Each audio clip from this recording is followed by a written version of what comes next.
The following are excerpts from interviews with today's pioneers, forest farmers who are cultivating high-value specialty crops under the protection of a forest canopy that has been modified to provide the correct shade level.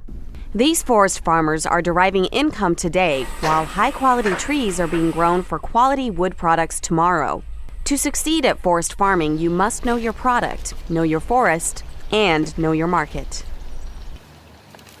The phrase, "you can't see the forest through the trees," really rings true if you're not looking at individual plants and individual species. Then you're missing an opportunity that exists. Fully half of the forest land in the state of Illinois is on row crop farms. It's the back 40 that nobody looks at like it's an asset. I mean, there's a million ways to survive. It takes a while for the plants to become established and mature, but once they do, it's essentially going in and digging out. We're turning wood into high-value food, so we're getting a huge benefit out of that.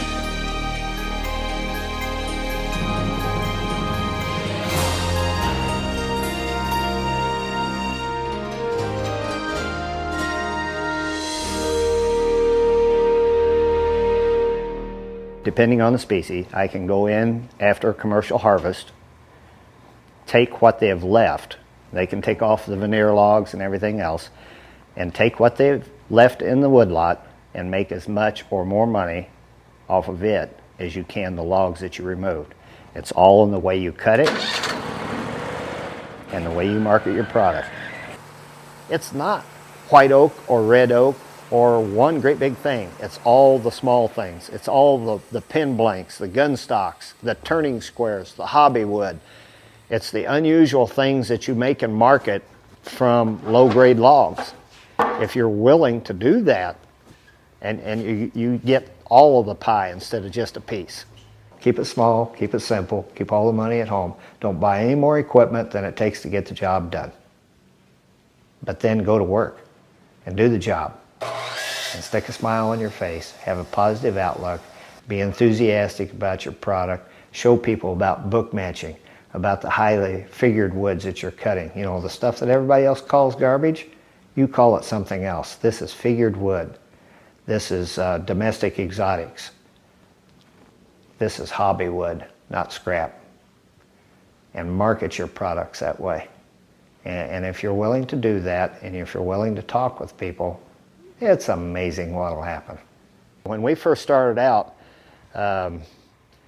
it was a matter of generating enough publicity. Frankly, publicity is free. Advertising is expensive. So I'm not bashful, so I set about generating publicity. Start at the local Lions Club. They'll feed you, you know, and you get to talk about stuff you love. Do a news release.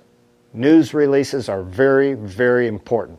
You go to any kind of a seminar or program, an educational event, you go right home and you write about that educational event. I attended thus and such at Cape Girardeau, Missouri, and there was X number of people there, and we learned about, and include a picture of yourself and or product, and send it out to all the local newspapers titled News Release. You would be surprised how many of them will print that. What is that? That's publicity, and that's free.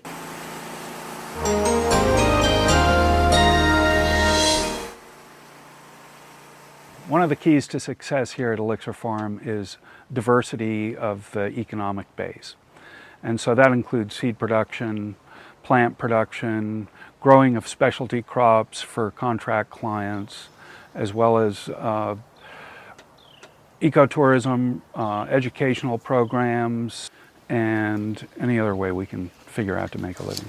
The thing about specialty crops in general is it takes a special person to pull it off. You just can't get rid of 500 acres of corn and replace them with 5 acres of basil or some other crop that you might have seen on TV or heard about in the newspaper.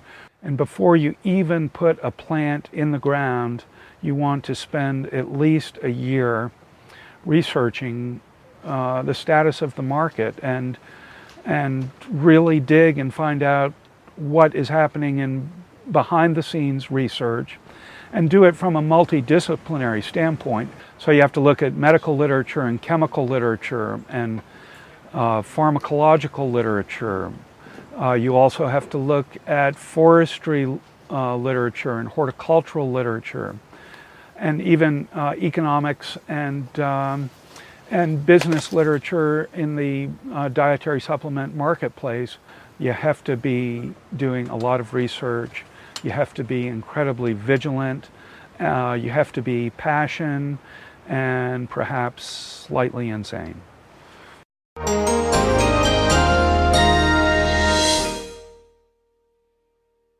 This is an interesting piece of property. This tract of ground qualified for a CRP, Conservation Reserve Program. The stand we're standing in right now is 14 years old, and as you can see, with 14 years of growth, we've actually done pretty well. We've grown good-sized trees, and we're finally to the stage where the trees are tall enough that we're getting a lot of understory needle fall. And our emphasis on this particular farm is to find money in the short term before we harvest the trees. And that opportunity has come about in the process of baling pine needles, which is a market that we found out or learned about down south. And it's not well known in this area, but people are beginning to learn about it. Everybody always comments on how neat the yard looks, and I think it's due to the fact that it's pine straw. I use it cosmetically because a plant really shows up with that as the base. I use it to keep my weeds down. I use it to feed my azaleas because it's high in acid and they like that very much. I use it because it has a soft look.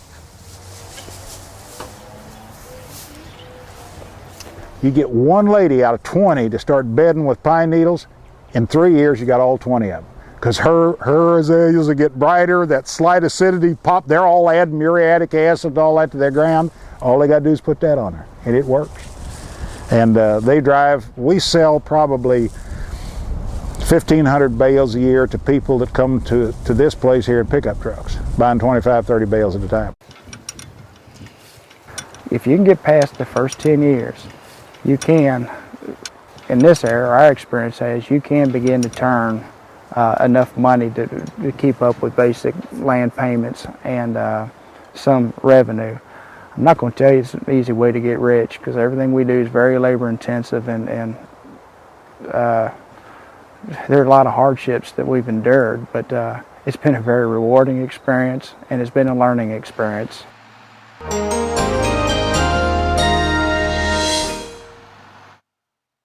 Okay, the really important thing to remember about shiitake production is once you inoculate that log is good for the whole production cycle until it becomes a spent log.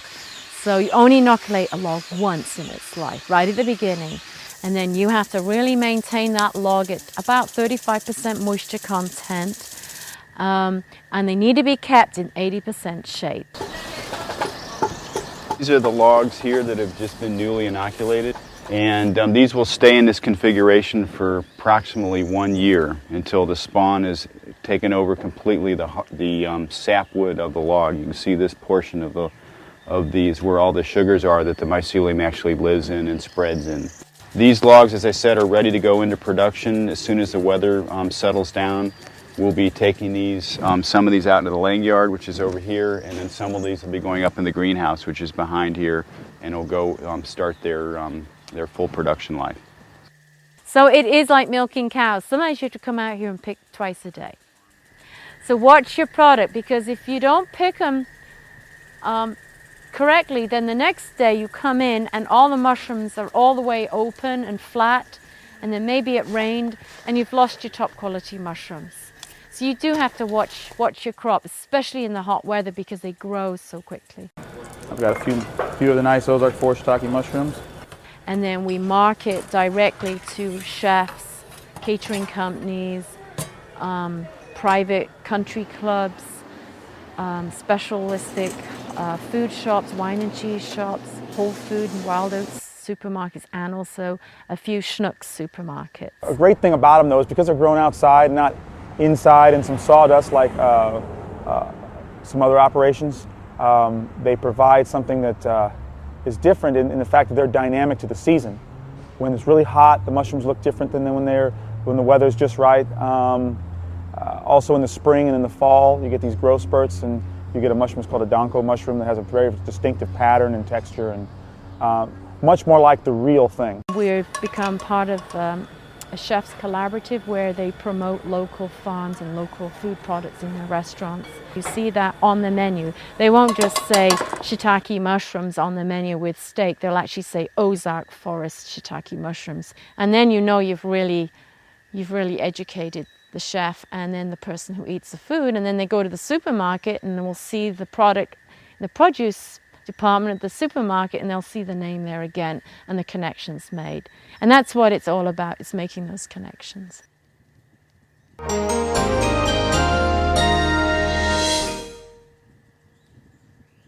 Everybody was gardening, so it was just fun to walk the neighborhood and see who was doing what. And one day on a lamppost there was a flyer saying, "Come Saturday, 8 a.m., plant sale." And we got there, and it was John Marlin's house. And then to discover that he was turning the money over, and his children had been working with him, and it would go to their school activities, was really wonderful. Working with the Wildflowers actually came with an idea that I had when I was younger. I wanted to have a Kool-Aid stand, like a lot of kids did. I wanted to sell something just for fun. And so my dad actually suggested, hey, why don't we start playing with the wildflowers a little bit and growing them.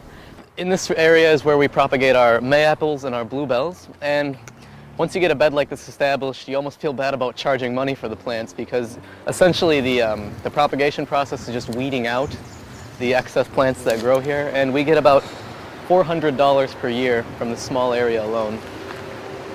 Our marketing strategy was mainly flyers around town. We also had a database which I maintained with several names, about 400 names of people locally and around the area. For bulk, we can sell in either spring or fall. You get the plants when they're small, you put them all in a tray, and then you can just ship them to the institution or developer that's going to buy them. We have worked with the Marlins since about the year 2000. We've met them before that, and we've been talking to them, but in the year 2000 we had the gift given by the Chi Omega sorority to fund this work. The university is actually very pleased with what we're seeing here. We're very pleased with the level of maintenance that we've had to do. We've really done nothing more than just add a thin layer of mulch, I think, once or twice over the last 4 years. It took a little education on our part to not try to maintain more than what we have done. But that's a nice problem to have, so we've been very pleased with that. We've been pleased with how things have developed over the last 4 years. It's a little slower, I think, than what a typical landscape would do, but that's okay because we think it's going to end up lasting longer. They're so easy to take care of. They kind of take care of themselves. They end up seeding themselves season to season. We never know where a celandine poppy is going to pop up next, and that's I think the fun part of it. And then when you have too many, you can pot them up and give them to the girls' school teachers or things like that as a Mother's Day gift or something. What we've shown in some of our settings is if a farmer would have a small plot in the woods that he devoted to, say, Mayapples or another plant like that, you could on a sustainable basis take hundreds of plants out of a relatively small area annually, provided you did it carefully and didn't disturb the soil in such a way that you got garlic mustard or other invasive plants taking over. So it's a matter of being careful with what you're doing, and I'm talking here about small plots in a woods, not the entire woods. Because we've got woods in Illinois where most of the native wildflowers have been eliminated. We've been doing this for 10 years and our surpluses have only gone up with tremendous sales. So I think if you play your cards right and most importantly learn the plants, then you'll have no problem. There are many different types of forest farming practices. Each one is particular to the producer, woodlot, product, and market.